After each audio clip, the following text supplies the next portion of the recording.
Safe. So. Ich sollte dieses Video noch gucken, ne? 15 Minuten Broken Item Builds der Takeover Season 14. Okay, cool. Watch this. Rein da.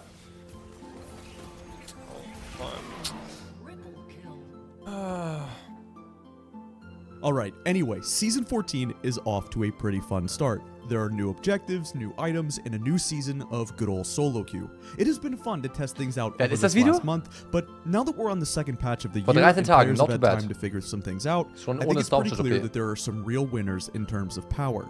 The game, as it stands, is kind of all over the place in terms of balance, with some true Exodia tier champions and strategies. Vladimir mit dem Double Apple File Bild mega OP, Rengar mit einem Lethality auch mega OP. Wenn ihr LP wollt, Rengar ist ein guter Freund, wenn ihr ein One-Trick seid, so mit Hubris-Shit. So today, I'm here to break it down for you. This is a new series on this channel that I'll be starting for every single patch for the rest of Season 14, all throughout this year. These are the builds and champs that are dominating games. Welcome to episode 1 of Building Better. Geiler Name. Building Better, not bad. Machst jetzt jeden Patch, ja? The first strategy that I want to talk about are the APC enchanters and mages in the bot lane. Cupix sort of started the trend at the beginning of the season running double support in the bot lane, and the strategy was so OP that it was even seen in pro play taking over the meta, with champions like Lucian 80 carry stacking outdated. Das ist zu lange her schon. This was extremely unhealthy and very OP, and it was nerfed on 14.2, effectively being removed from the game. Now, with double support being removed, I'd be willing to bet that a lot of players will think that AP carries in the bot lane are dead, but that is absolutely not true. Champions such as Lux, Seraphine, and Hui can still be played very effectively in bot even without the support item. The way that the meta has shaped around them has allowed them to succeed this year. Right now, League is in a very topside focused game state with a lot of early fights and skirmishes over the grubs. Chat, würdet ihr beipflichten aus euren Solo-Queue-Experiences? Oder wie nehmt ihr das wahr? Weil die Aussage ist nicht falsch. Es hängt aber wahrscheinlich sehr von der Elo ab. Hängt sehr von der Elo ab. So in High Elo und Competitive ist halt vielleicht anders als in Low Elo. Ich habe auch sehr viele Memes gesehen, wo halt so, Bruder, Leute verlieren das Game Minute 5 für Voidgrubs, die keinen Schwanz braucht. So. Stimmt bei euch auch? Leider ja, eindeutig ja. Ist nicht falsch. Und wir sehen auch im Pro-Play auch Hawaii-Bot-Lane, auch Lux-Bot-Lane und auch einfach Mages halt, wer es angesprochen hat, aber aus anderen Gründen. Die sind halt meistens gepickt als Laning-Face-Dominator-Pick. So Lux, der einfach deine Platten wegnimmt. Und er will wahrscheinlich jetzt darauf hinaus, dass, weil das Game so Top-Lane fokussiert ist, in Solo-Queue, und die Mages dann Bot-Lane einfach scalen können wahrscheinlich. Grubs are so important and valuable that many games in higher ranks are won or lost over the fight that will ensue on the top Ja, nee, in higher ranks, nee. Der Part ist nicht true. Wir sind auch nicht so valuable. Also, ich weiß nicht, wie Elo der Bro ist, aber der Part ist schon mal keine Zeit für a bit disagreed. Just a bit. Now, because of this, a bot lane mage that can hold their own as the support runs top of the grubs is very valuable. Jinx in the early game does not have the range, safety, or wave clear to be left alone, but Hui can be pretty much left alone for the most part. Another reason is that even without the support item, the inherent supportive properties of a Lux or Seraphine slots very nicely into your team comp, even if you have an AP mid or jungle, as the meta right now involves a lot of high damage champions. Akali, Rengar, Riven, and Jax, just to name a few. This both works out to support your carries with a Moonstone and shielding build, as well as denying the one-shotting assassins on the enemy team too. Your job as Lux is to make sure that the assassins can't do their job. Finally, generally speaking, the crit items feel pretty weak compared to other options. A traditional crit marksman like a Caitlyn with a build using Stormrazor into Infinity Edge is not necessarily unplayable at the moment, but this setup is also clearly not top tier right now and overperforming the way that other champions are. Ja, aber sogar heute Morgen, glaube ich, eine Caitlyn gehabt mit Jumos und so, weil das halt einfach schlechtweg besser ist auf sehr vielen Eddie Carries. Und ist nicht bad, was er sagt. Je nach Elo, ich werde nicht mit allen Takes wahrscheinlich agreeen, aber deswegen ist es auch geil, darauf zu gucken und zu reacten, weil ja, vielleicht hat er Dinge, die ich nicht weiß, die ich nicht fühle, und dann könnt ihr mich korrigieren und dann werden wir es herausfinden. Der Typ hat ziemlich viele L-Takes. Ja gut, also macht halt ein Video jede Woche, wo er quasi sagt, das ist gerade OP. Heißt natürlich, wenn du so ein Video machst, so einen reißerischen Thumbnail und alles mögliche, du musst halt auch ein paar Statements rausballern für Klicks. Du hast es quasi, ein bisschen Clickbait ist immer mit drin bei solchen Videos, natürlich. Aber genau deswegen sind wir jetzt ja da, um Kontext zu geben, right? The bot lane are. All of these factors have led me to believe that if you can play these enchanter mages, their best role at the moment is in the bottom lane, rather than a typical mid or support that you may have played them in previous metas.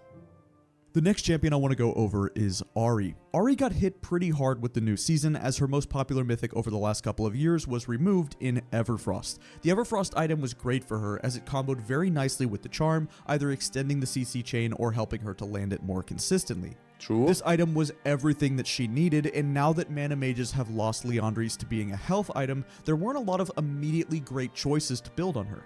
This caused her win rate to drop by a significant margin, however this is also why it's incredibly hard to judge win rates during the first parts of the season. Win rate is not everything, especially considering how many players are not building the correct items on each champ when there's tons of changes. Due to how low her win rate was, she got buffed on this patch, but I'm not convinced that she needed it. This is where Legit Korea comes in. He's a multi-time challenger Ahri player who came up with a build right away that helped out Ahri substantially, rushing Lichbane into Ludens, utilizing Ingenious Hunter to proc the items more often. Wir haben heute auch Games gespielt und auch gestern schon und auch Niederli generell mit Ingenious Hunter Item Builds, Standard Sky, Unending Despair, Lichbane, Triforce. Es gibt ja straight away 20 Ability Item Haste und dann 6 pro Kopf, gestackten Champion halt. Das ist schon sehr stark auf vielen Champions. Ich glaube nicht, dass Ahri so gut synergiert mit Lichbane-Effekten, dass es so geil ist. Und Lichbane Rush wurde, glaube ich, auch noch abgeschwächt. Ist wieder schon ein bisschen, er ist seit 13 Tage alt, right? Weiß nicht, ob da schon Patch 14.3 mit drin ist. Aber ja, auf jeden Fall, das ist generell interessant. So, Filbo Winter Mauercamp mit Unending Despair. Scheinbar Sunfire tickt öfter, was ich nicht wusste. Das ist crazy, dass es so funktioniert. Aber Sunfire tickt öfter, wenn du mehr Item-Haste hast. Also macht es auch mehr Damage. Du kannst quasi den DPS erhöhen. Scheinbar, hat Chat mir heute beigebracht, wusste ich nicht. Und auch das mit Standard Sky gegen verschiedenste Champions, mit Triforce, mit Lichbane, diese Artefakte auszulösen, kann sehr, sehr, sehr viel mehr DPS machen. Und viel von dem Power liegt ja auch oftmals auf Items. Gerade Tanks mit Item-Haste-Items, so vielleicht ein Shen. Stell euch einen Shen vor, mit Sunfire, Titanic Hydra und Iceborne und dann am liebsten noch Unending Despair mit Ingenious Hunter. Du proccst einfach die ganze Zeit. Das ist schon stark.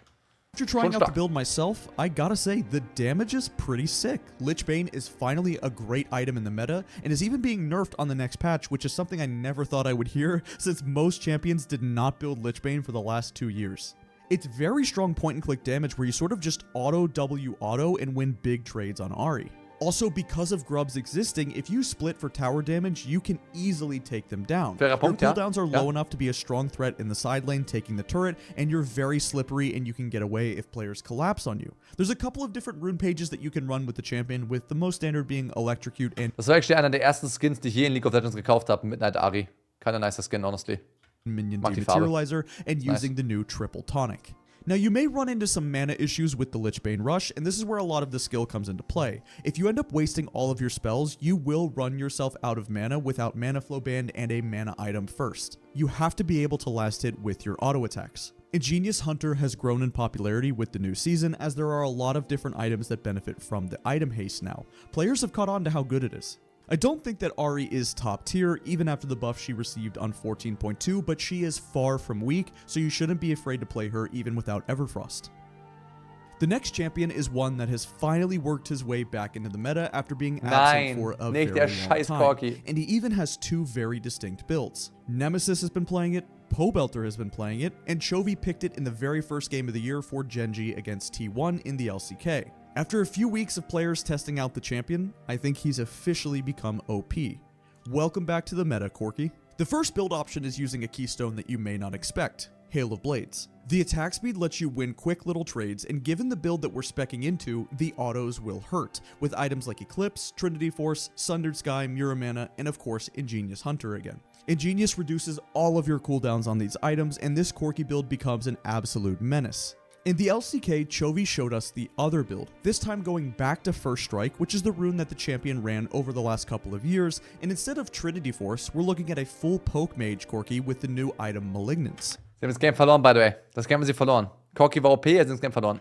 Malignance gained a lot of popularity on Teemo during the start of the year, but he got immediately nerfed due to how strong he was with the shrooms, but Riot may have forgot to nerf the Corkster. The rockets become a mega low cooldown with constant procs on the item, and it's insane how much damage output he has. I'd say specifically for solo queue, I tend to prefer the build with Hail of Blades and Trinity Force. I think there's a lot more immediate power and 1v1 potential, but you still can build Malignance even with Hail of Blades, and I've seen Pobelter do that recently. In the top lane, there are two styles of champions that are seeing success so far. The first is the absolutely broken combination of tank items that will turn anybody into an unkillable god, Frozen Heart and Kanik Rookern. Frozen Heart was so OP on the previous patch that it ended up getting nerfed, so it must be reasonable now, right? Well, not really, because the nerf was only making the item 100 more gold, so it is still insane. Frozen Heart is the best armor item in the game, and the best MR item is Kanik Rookern, which gives a huge magic damage shield to completely negate any AP champion's hopes and dreams. Two Mega Tanks. Ist ein bisschen unfair, Cassandra Highlight zu zeigen, ne? Der Champion ist einfach zu OP, straight up. Und Frozen Heart ist fairerweise jetzt nur noch exakt goldeffizient im Vergleich zu vorher. Er hat auch Stats verloren, das Item, seitdem es halt 400 Gold günstiger geworden ist, jetzt insgesamt noch 300 Gold günstiger nach den Changes. Aber ja, Gesandte, Frozen Heart, Pro-Play, ist es so dominiert dadurch. He's not wrong.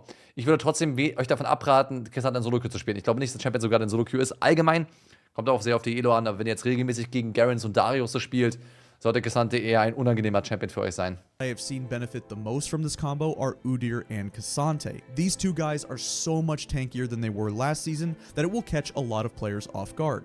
You'll think you'll be able to do damage to them, and then only to realize that they're completely indestructible.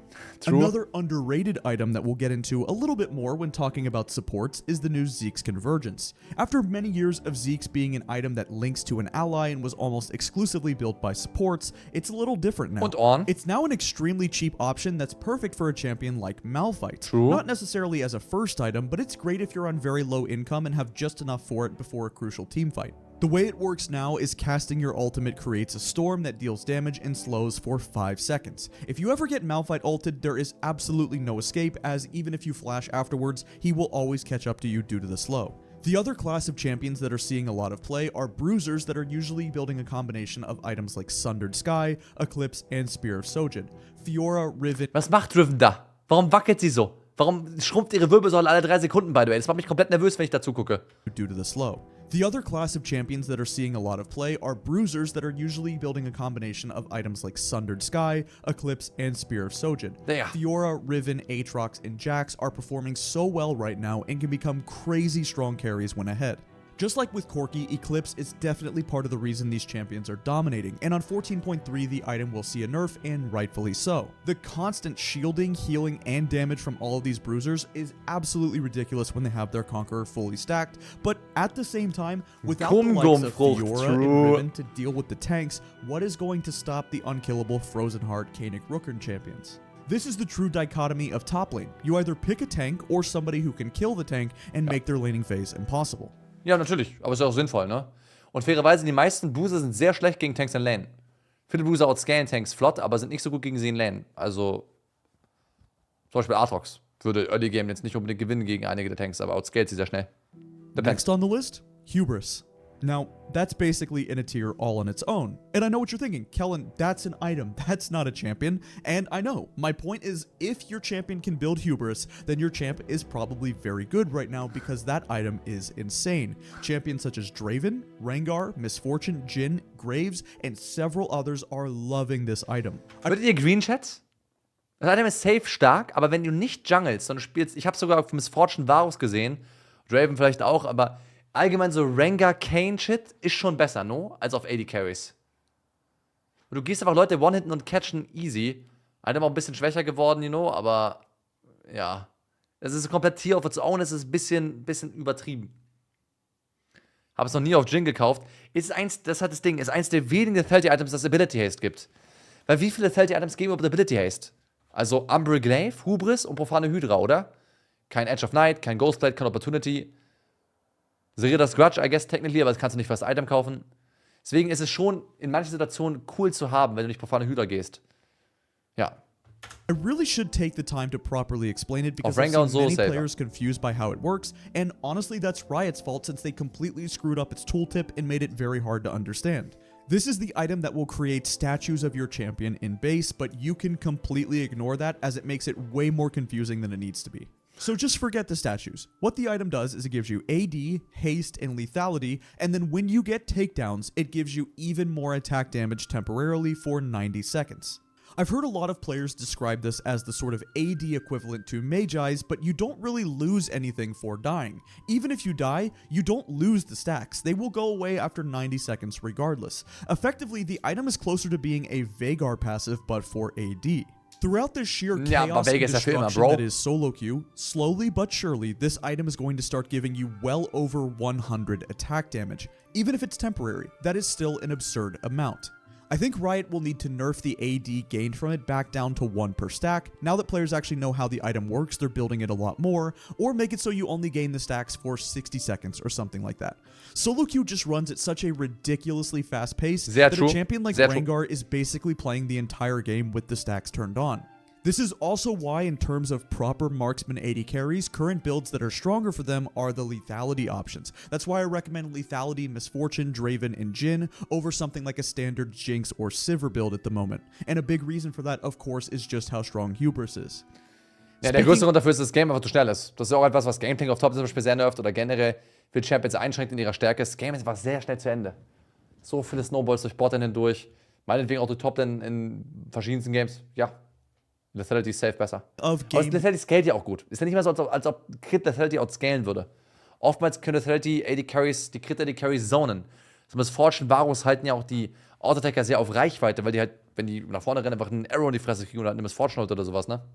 Warping items, Trailblazer has already been nerfed once, and it's probably still not enough. For both lower ranks and higher elos, Maokai support is doing very well, currently holding the #1 win rate in the game for support. Now, it's true that one of the reasons that Maokai is so strong at the moment and is doing well in the win rate department is because he's very easy to play. You better believe if this champion is ever strong, players are going to win games on him, as he's effectively the lowest skill floor champion in the game, right up there with something like Garen. But really, a lot of his power is also coming from Trailblazer. It has insane value, providing a ton of movement speed to the team, making Maokai engages in point-and-click CC even more deadly than normal. There are a few players who have made this work all the way up into Master and beyond, but I would still say that the skew for Maokai support should be in the lower ranks. He's easily one of the best supports to climb through low elo games with, but if you're looking for a higher elo and a more skill expression champion, you can take a look at Rakan and Bard with Trailblazer. These two supports are doing exceptionally well, and when it comes to Rakan, there's just so many good item options.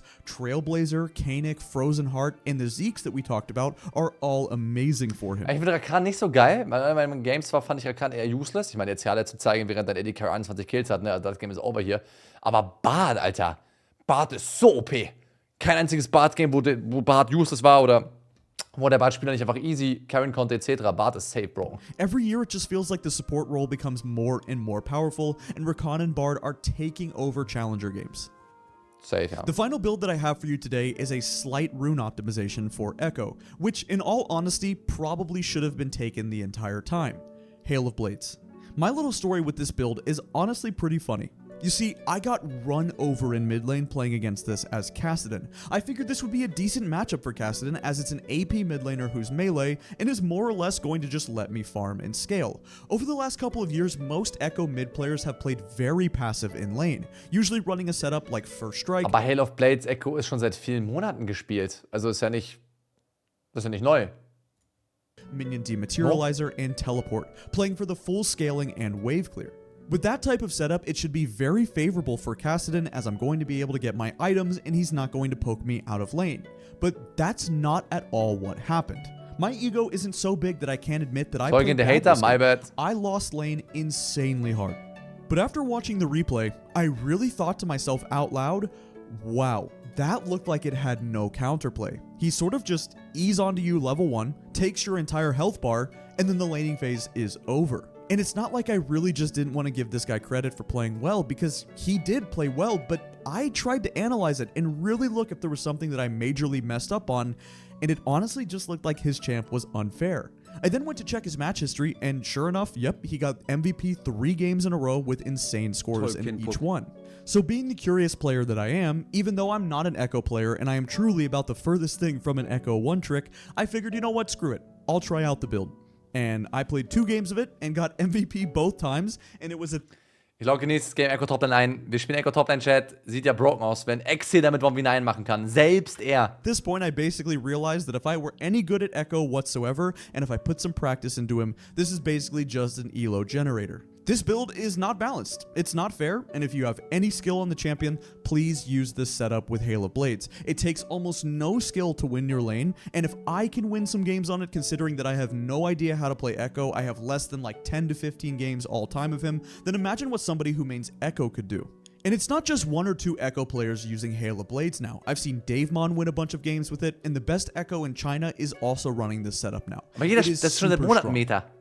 Anyway, that's going to wrap it up for this first episode of Building Better. I'll be posting videos like these discussing the metagame every single patch in 2024, sometimes even multiple videos a week going over currently strong setups. And if you have any suggestions for this series, or if you think it's a good idea, please let me know. Also, come check out my Twitch, where I'll be streaming some more Season 14. Ja, mega geiles Video, honestly. Du bist ein bisschen reißerisch und nicht alles wird richtig sein und einiges wird aber falsch sein. Aber die Idee dahinter finde ich geil, mit Building Better und einige der Trends aus Korea mitnehmen, gucken, was geil ist. Das Basic, was ich halt auch mache, bloß ohne Videoformat. Wenn ich gucke, Keen spielt in AD nieder die Toplane oder Kerberos spielt Wesselt Yorick und so, ne? Also die Idee dahinter einfach sinnvoll und cool. Auch gut gemacht, gut recherchiert, auch wenn teilweise ein bisschen übertrieben, ne? Also ein paar Sachen sind halt ein wenig zu viel, wenn du mich fragst.